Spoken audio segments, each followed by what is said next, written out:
11 फरवरी 2025 की साकार मुरली से प्रश्न उत्तर।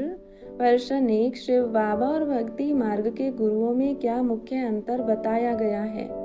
उत्तर, भक्ति मार्ग के गुरु भक्ति सिखाते हैं, जबकि शिव बाबा ज्ञान का सागर है और उन्हें सतगुरु कहा जाता है।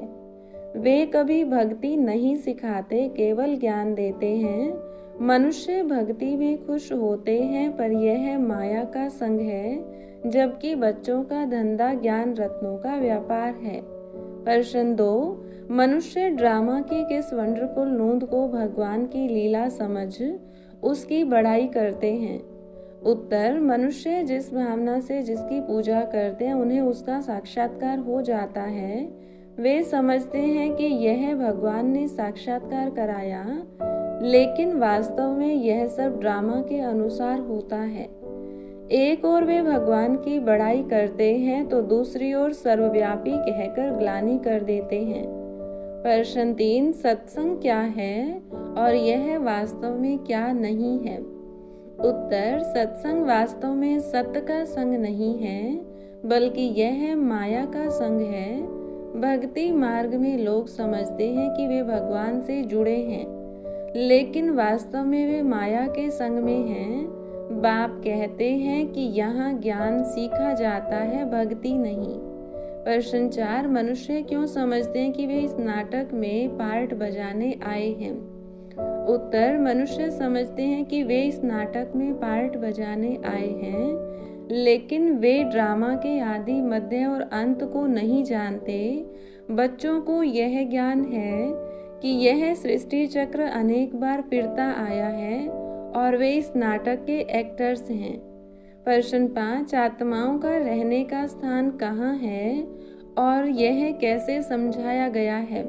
उत्तर, आत्माओं का रहने का स्थान परम धाम है, जो परे ते परे है। वहाँ सूर्य चांद की रोशनी नहीं है। आत्माएं मूल वतन से सीधी आती हैं और सूक्ष्म वतन से होकर जाती हैं। यह सब राज बच्चों को समझाया जाता है। प्रश्न 6, मनुष्य को क्या फिक्र रखनी चाहिए? उत्तर, मनुष्य को सदा यह फिक्र रखनी चाहिए कि वे अच्छी रीति पढ़कर उच्च पद पाएं। किसी भी विकर्म या झूठ से अपना नुकसान नहीं करना चाहिए।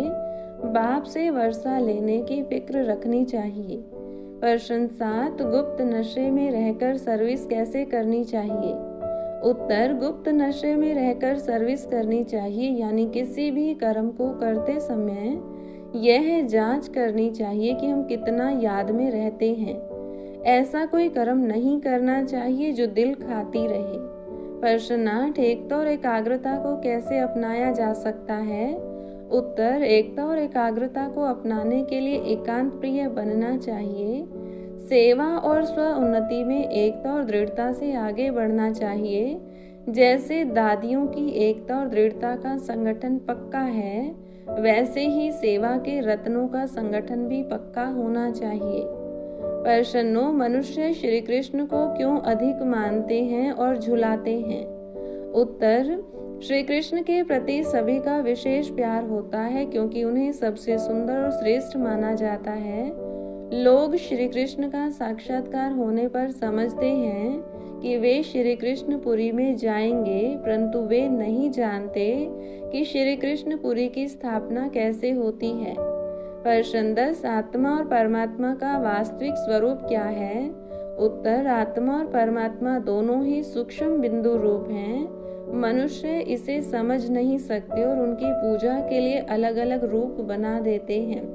प्रश्न 11, बाप किस प्रकार बच्चों की परीक्षा लेते हैं? उत्तर, बाप बच्चों को स्वतंत्रता देते हैं, लेकिन वे स्वयं के कर्मों के लिए उत्तरदायी होते हैं।